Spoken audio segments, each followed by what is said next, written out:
Let's go live. Good morning, welcome to Morning Outlook. This is Kim speaking on Tuesday the 18th of July. It'd be a lot better if I could speak this morning, I think. Anyway, let's get on and look at these markets, and I'm just going to do a quick refresh of this. Right, there we go. And firstly, look at the possible risk impact that we got available to us today in terms of data. We've already looked at yesterday's figures there, just looking at the Empire State manufacturing data that finally came in slightly better than expected in the US there. Okay, and then we will go through to today, and there's nothing out quite yet, and it's really we've had the Aussie policy meeting minutes out. We've got just the Canadian data out later, and the important US retail sales, so and industrial production, of course. So not a lot of big data out. I was actually thinking this morning, well, when's the next biggie? And well, it's a way away really, and we got next 26. That's next week. It's not that far away. So this is what the markets will be focusing on. Things have really quietened down. Let's just come to the dailies here. You see, well, had a couple of side-by-side bars, has popped up a little bit this morning, just pushed up. This is the euro dollar, just curling its way maybe for a continuation. Tread carefully on these. I was talking about it yesterday morning. I think it must have been on one of these two bars here for sure, and the risk of it just coming back, and sure enough it just came back, didn't go very far. If you do trade at this time of year and you're looking at currencies, there's nothing wrong with you're going long on the euro dollar. Everything's looking positive for it. However, just ensure you use sort of higher time frames, maybe bigger stops, and swing. Leave it as a swing. There are obviously some day trades available, but they're probably quite small in terms of their rewards. Anyway, euro just drifting its way at the moment. You can just about see it drifting its way in a bit of continuation. Just tread carefully first thing this morning. Could be an afternoon job again. The pound dollar, well, the pound dollar's falling, mainly following suit. It drifted off a little bit more into sort of more of a bull flag yesterday. Again, this morning it's starting to pitch up a little bit there, but overall it's quite a mess. It's slow. It needs reasonable stops away from the current price, and to be left alone basically. US dollar yen, just again another market. It's just really, it's not to be unexpected. It's just at such a large move we saw last week, and we're just seeing the consolidation phases from that large move. Looking at the 4-hourly picture here of the dollar yen, and it looks like we could see a sell-off at some stage. Again, it's sort of a little ABC sort of pattern there possibly, but probably best left until it really shows its hand. Aussie dollar, well, yesterday continued its southbound venture, but pops up a bit this morning, a little bit more positive here. With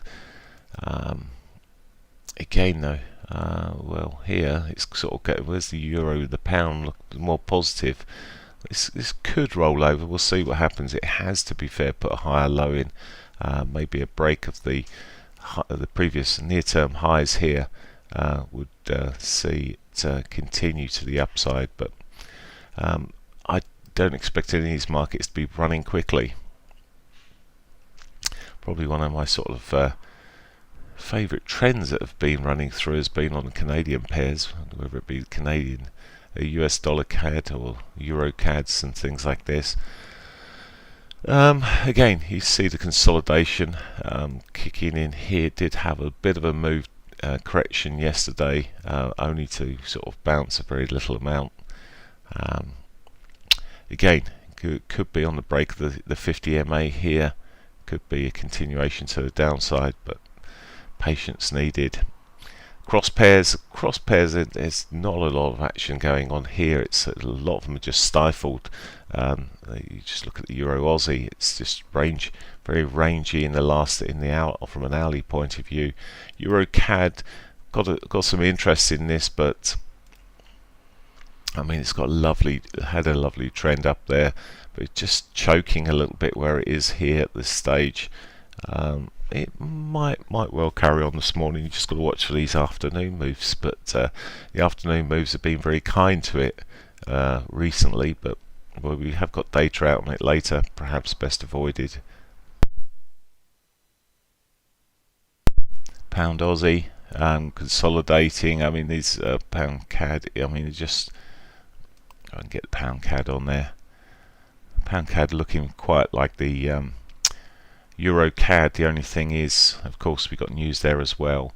Other pairs I've been keeping an eye on. The Aussie CAD again. It's now going to be a bit of a wait game for the data to come out later. But this was I was originally looking to see if we got more of a sell-off here. We saw more of it yesterday. Initially, we got the pound bounce towards the end of the day there off its weekly 50. Now it's weekly 50, weekly pivot. It's one of those could go either way. It's sort of come across some key resistance, but well, it would look more positive. It could break back above the highs here. Quite flat and ugly in the short time. So it's a patience game today. Wherever you look, sometimes you just see those markets. There's one or two looking really easy to have a chip at. It's just patience. Maybe swings with bigger stops. That's the answer. Sometimes you miss the absolute trends in these summer markets, which you look at them after you think, what a lovely trend, but they've moved for like 40 or 50 pips a day range, and very, very tight ranges, and trying to get them to day trade them, they're much more difficult. So it's a case of adapting. So gold still tickling around there. It looks like it might have a little opportunity for the upside, but it really is slow. And I think something where someone took off, it could sell off quite quickly. We've seen some big old moves. You see these sort of moves that come through, like over here. Just need one of those, and you're back to where we started.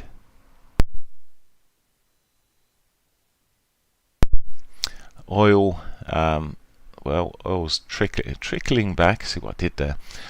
Trickling back a bit at the moment. I still have a more positive view on this, but it could be a bit more time before it goes. As for yesterday, well, it had this weird old day at 10 o'clock in the morning, and that spoilt things somewhat. I looked towards 2 o'clock, and well, it wasn't really doing too much for that horrible spike. So it's not made it look too good. If anything, there's a sort of bit of a weakness sort of looking in this shorter time frame, but just patience. Right, equity markets, those that follow those, let's just run through what we've got here. Let's go on to the dailies here. No surprise, the CSI 300 still stuck there in an ugly mess. The Nikkei, a bearish mess I may add.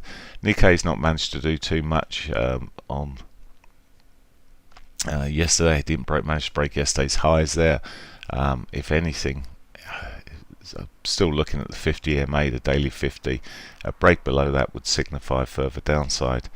Nifty 50 has been the darling. It did gap up this morning, but sold off back. It's gone a little bit negative at the moment.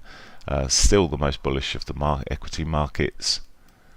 Aussie 200. Again, another market is just in consolidation, and that's pretty much what we've seen across the S&Ps here, consolidating the last couple of days, tight old ranges. And I think I was just looking at when the next rate is. It's 26, so sitting into next week, we're expecting the interest rate. They'll be looking for a lot of guidance coming through on statements, and these markets could well dilly-dally into those into that dates. Towards that time. The Dow Jones here not really going anywhere. Nasdaq very similar, and the DAX, I thought at one stage it was, I don't know where it's going to go now. That's the way it looks. Coming down the time frames on this, I was looking at the bull flag, and I thought, well, something might happen from that. It did. It continued for a while longer. It could still at some stage break to the upside here. It's just this consolidation near highs. Could you just see it run at some stage? FTSE still looking quite bearish to me. So same in terms of you've got the sort of near-term highs, but the near-term highs are in a much bigger downward trend, and just look so soft to me. So that's pretty much it for me today. I wish you a great day's trading.